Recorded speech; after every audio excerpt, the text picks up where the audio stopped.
Hello friends, welcome to my new video. എല്ലാവർക്കും എൻ്റെ പുതിയ വീഡിയോയിലേക്ക് സ്വാഗതം.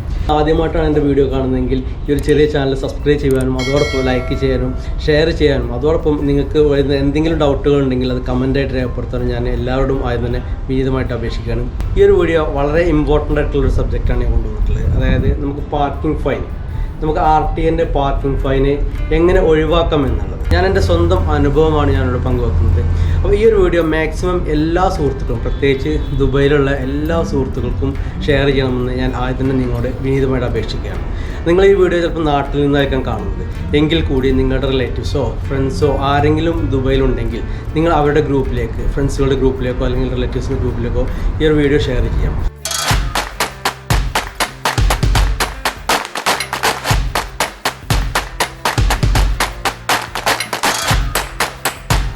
അപ്പോൾ എനിക്ക് കിട്ടിയിട്ടുള്ള ഫൈൻ എന്ന് പറഞ്ഞു കഴിഞ്ഞാൽ 2 പാർക്കിംഗ് ഫൈനാണ് കിട്ടിയിട്ടുള്ളത്. അതായത് ഒരു പാർക്കിംഗ് ഫൈനാണ് 200 ദിർഹംസ്. 200 ദിർഹംസ് നാട്ടിലത്തെ പൈസ കാൽക്കുലേറ്റ് ചെയ്യുമ്പം ഏകദേശം 5000 രൂപേൻ്റെ അടുത്ത് വന്നിട്ടുണ്ട്. അപ്പോൾ ഈ ഒരു ഫൈന് ഞാൻ എങ്ങനെ വേഫ് ചെയ്തതെന്നുള്ളതാണ് ഈ ഒരു വീഡിയോയിലൂടെ ഞാൻ പറയാൻ ഉദ്ദേശിക്കുന്നത്. എൻ്റെ അർബാവ് വഴിയാണ് ഫൈൻ കിട്ടി എന്നുള്ളത് അറിയുന്നുണ്ട്. കാരണം അർബാവിൻ്റെ പേരിലാണ് വണ്ടി ഉണ്ടായിരുന്നത്. അപ്പോൾ അർബാവിൻ്റെ പേരിലുള്ള വണ്ടിക്ക് 2 ഫൈൻ, അതായത് ഇതിൻ്റെ നെക്സ്റ്റ് ടൈം അതിൻ്റെ അപ്പുറത്ത് 2 ദിവസം അടുപ്പിച്ച് ഫൈൻ വന്നിട്ടുണ്ടായിരുന്നു. അപ്പോൾ ആ ഫൈന് കിട്ടിയ ദിവസം തന്നെ അർബാവ് എന്നോട് ചോദിച്ചത് എങ്ങനെ ഫൈൻ വന്നു എന്ന് ചോദിച്ചപ്പോൾ ഞാൻ പറഞ്ഞു എനിക്കറിയില്ല, ഞാൻ ചെക്ക് ചെയ്യാം എന്ന് പറഞ്ഞ് ഞാൻ അതിൻ്റെ ഡീറ്റെയിൽസ് ചെക്ക് ചെയ്തു. അപ്പോൾ ഇവിടെ നമ്മൾ വീടിൻ്റെ ഫ്രണ്ടിൽ തന്നെ ഞാൻ പാർക്ക് ചെയ്തിട്ടുണ്ടായിരുന്നു. ഞാൻ താമസിക്കുന്നത് ജുമേരിയയിൽ കൈറ്റ് ബീച്ചിനടുത്താണ്. അപ്പോൾ ഈ ഏരിയയിൽ എന്തൊരു പ്രശ്നം എന്ന് വെച്ചാൽ റെസിഡൻഷ്യൽ ഏരിയ അത് കാരണം ഇവിടെ മറ്റുള്ള വാഹനങ്ങൾക്ക്, പുറത്തുനിന്നുള്ള വാഹനങ്ങൾ വന്ന് പാർക്ക് ചെയ്യുന്നത് കൊണ്ട് RTA ഫൈൻ ഇടുന്നുണ്ട്. അപ്പോൾ അവർ വിചാരിച്ചത് ഈ ഒരു വണ്ടി പുറത്തുനിന്നുള്ളതാണ് എന്ന് വിചാരിച്ചിട്ടാണ് എനിക്ക് ഫൈൻ കിട്ടിയത്. അതായത് അവർ ബൈ മിസ്റ്റേക്കിൽ, അത് അവരെ സംശയത്തിൻ്റെ പേരിലാണ് എനിക്ക് ഫൈൻ കിട്ടിയിട്ടുണ്ടായിരുന്നത്. അപ്പോൾ നമ്മൾ അപ്പീലിന് പോകുന്നതിന് മുന്നേ നമ്മുടെ കയ്യിൽ പൂർണ്ണമായിട്ടുള്ള തെളിവുകൾ വേണം. അപ്പോൾ ഞാൻ ഇതിന് തെളിവ് വെച്ചിട്ടുണ്ടായിരുന്നത് ആദ്യം തന്നെ മാഡത്തിൻ്റെ കയ്യിൽ നിന്നും അറബിയിൽ ഒരു ലെറ്റർ എഴുതി വാങ്ങി. അത് എൻ്റെ ഒരു സുഹൃത്ത് എനിക്ക് പറഞ്ഞു തന്നതാണ്. ഇങ്ങനെ ചെയ്താൽ കുറച്ചും കൂടി നല്ലൊരു അഡ്വാൻറ്റേജ് കിട്ടും എന്നുള്ള രീതിയിൽ. അതായത് നമുക്ക് അറബിയിൽ തന്നെ ആവണമെന്നില്ല, നമ്മുടെ കയ്യിൽ തെറ്റില്ല എന്ന് നമുക്ക് ഉറപ്പുണ്ടെങ്കിൽ നമുക്കത് ഇംഗ്ലീഷിലായാലും നമുക്ക് അതിനൊരു ലെറ്റർ എഴുതാം. നമുക്ക് ബൈ ഹാൻഡിൽ നമുക്ക് ഒരു ലെറ്റർ എഴുതിയാൽ മതി. നമ്മുടെ കൈപ്പടയിൽ ഒരു ലെറ്റർ എഴുതിയിട്ട് ആ ലെറ്ററും അതുപോലെ തന്നെ നമ്മളടുത്ത് എന്തൊക്കെ പ്രൂഫ് ഉണ്ട് തെളിയിക്കാൻ. കാരണം ഈ പാർക്കിംഗ് ഞാൻ എൻ്റെ അനുഭവമാണ് ഇവിടെ പങ്കുവെക്കുന്നതുകൊണ്ട് ഞാൻ ഇവിടെ ഉണ്ടായ കാര്യങ്ങളാണ് ഞാൻ പറയുന്നത്. അപ്പോൾ ഞാൻ ഈ ഏരിയയിലാണ് താമസിക്കുന്നത് എന്നുള്ളത്, അതായത് മാഡത്തിൻ്റെ വീട്ടിൻ്റെ മുമ്പിൽ തന്നെയാണ് പാർക്ക് ചെയ്തിട്ടുണ്ടായിരുന്നത്. അവിടെ നിന്നാണ് എനിക്ക് ഫൈൻ കിട്ടിയിട്ടുള്ളത് എന്നുള്ളത് എനിക്ക് 100% ഉറപ്പുള്ളത് കൊണ്ട് ഞാൻ മാഡത്തിനോട് പറയേണ്ടായി.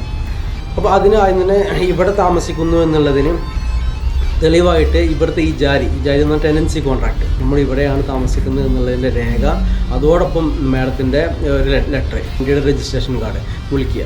ഇത് മൂന്നുമായിട്ടാണ് ഞാൻ നേരെ RTA ഹെഡ് ഓഫീസിൽ പോയത്. RTA ഹെഡ് ഓഫീസിൽ പാർക്കിംഗ് സെക്ഷൻ എന്ന് പറഞ്ഞിട്ടൊരു ഡിപ്പാർട്ട്മെൻറ്റ് തന്നെ ഉണ്ട്. അപ്പോൾ ആ ഒരു സെക്ഷനിൽ പോയി അവിടുത്തെ ഹെഡ് ഓഫീസറായിട്ട് സംസാരിച്ച് കാര്യങ്ങളൊക്കെ വിശദമായിട്ട് കൊടുത്തതിന് ശേഷം അവർ എൻ്റെ നിന്നുള്ള ആ ലെറ്ററും അതുപോലെ തന്നെ ടെനൻസി കോൺട്രാക്റ്റ് അതോടൊപ്പം വിളിക്കുക ഇതിൻ്റെ കോപ്പി കൊടുക്കുകയും അതോടൊപ്പം മാഡം എഴുതി തന്നിട്ടുള്ള ലെറ്ററും ഞാൻ അവർ കൈമാറി കാര്യങ്ങളൊക്കെ പറഞ്ഞു കൊടുത്തതിന് ശേഷം അവരെന്നോട് പറഞ്ഞു ഒരു 3 to 5 വർക്കിംഗ് ഡേയ്സ് വെയിറ്റ് ചെയ്യാൻ പറഞ്ഞു.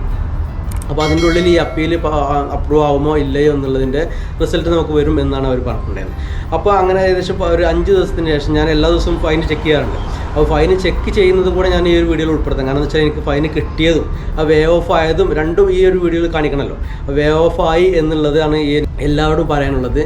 അങ്ങനെ ആ 2 ഫൈനും എനിക്ക് ഒഴിവായി കിട്ടിയിട്ടുണ്ട്. അപ്പോൾ നമ്മുടെ ഭാഗത്ത് 100% ഉറപ്പുണ്ടെങ്കിൽ ഈ ഒരു ഫൈന് ബൈ മിസ്റ്റേക്ക് കാരണമാണ് നമ്മൾ ആ ഒരു ഫൈനിന് അർഹിക്കുന്നില്ല എന്നുള്ളത് നമുക്ക് പൂർണ്ണമായി 100% തെളിയിക്കാൻ കഴിഞ്ഞാൽ നമുക്ക് ഇതുപോലെ വേ ഓഫ് ചെയ്ത് കിട്ടും എന്നുള്ളതാണ് ഈ ഒരു കാര്യത്തിലൂടെ എനിക്ക് മനസ്സിലാക്കാനായിട്ടുള്ളത്. അപ്പോൾ ഈ ഒരു ഇൻഫർമേഷൻ മറ്റുള്ളവർക്ക് കൂടെ എത്തിക്കണം എന്ന് തോന്നിയത് കൊണ്ടാണ് ഞാനിതൊരു വീഡിയോ ആയിട്ട് ചെയ്യുന്നത്.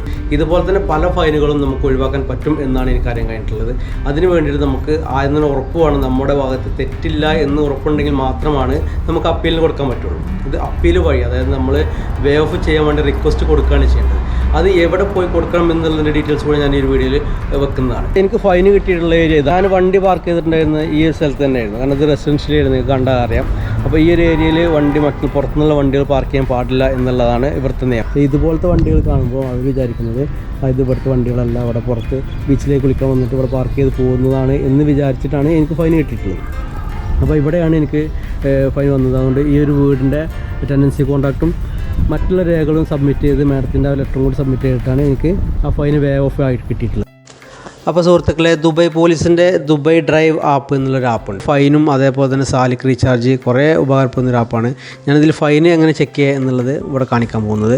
അതിന് ദുബായ് ഡ്രൈവ് ആപ്പ് ഓപ്പൺ ചെയ്യുമ്പോൾ നമുക്ക് ഫസ്റ്റ് ഇതേപോലത്തെ ഒരു പേജായിരിക്കും ഓപ്പൺ ചെയ്ത് കിട്ടുന്നത്. ഫൈനലിൽ ക്ലിക്ക് ചെയ്യുമ്പോൾ നമുക്ക് ആദ്യം തന്നെ ഏത് എമിറേറ്റ്സാണ് എന്നുള്ളത് സെലക്ട് ചെയ്യേണ്ടതുണ്ട്. എമിറേറ്റ്സ് സെലക്ട് ചെയ്തതിന് ശേഷം നമ്മുടെ വെഹിക്കിൾ പ്രൈവറ്റ് ആണെങ്കിൽ പ്രൈവറ്റിൽ തന്നെ ആയിരിക്കും കിടക്കുന്നതല്ല മറ്റുള്ളതാണെന്നുണ്ടെങ്കിൽ അത് സെലക്ട് ചെയ്ത് കൊടുക്കുക.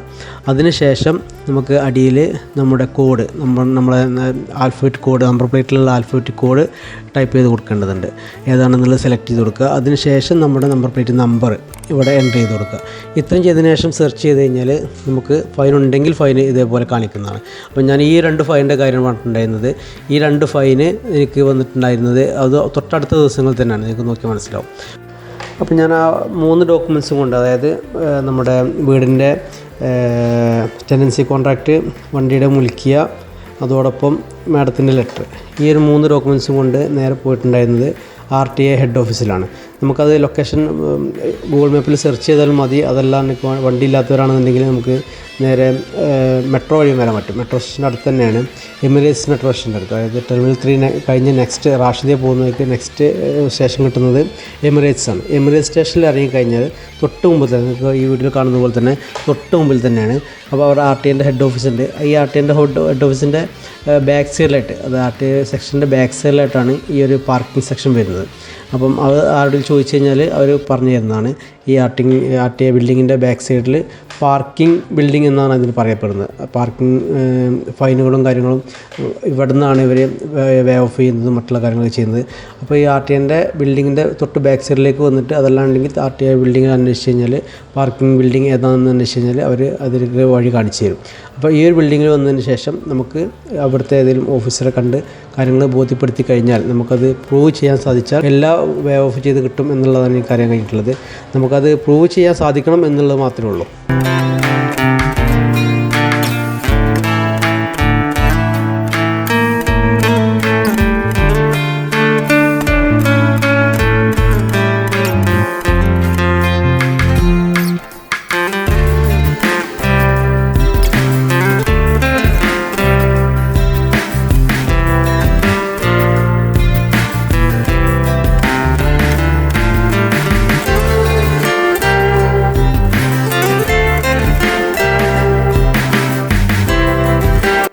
ഇതുപോലത്തെ പ്രവാസികൾക്ക് ഉപകാരപ്പെടുന്ന വീഡിയോ ഞാൻ കുറേ ചെയ്തിട്ടുണ്ട്. അപ്പോൾ പറ്റുന്നവരൊക്കെ ഈ ഒരു ചാനലിൽ കയറി നോക്കുക. ഉപകാരപ്പെടുന്ന വീഡിയോ ആണെന്നുണ്ടെങ്കിൽ മറ്റുള്ള ഫാമിലി ഗ്രൂപ്പിലേക്കോ സുഹൃത്തുക്കളുടെ ഗ്രൂപ്പിലേക്കോ ഷെയർ ചെയ്ത് കൊടുക്കുക. ഇതുപോലത്തെ വീണ്ടും നല്ല വീഡിയോയുമായി വീണ്ടും കേട്ടുമുട്ടാം. എല്ലാവർക്കും നല്ലൊരു ദിവസം തരുന്നു. Thank you.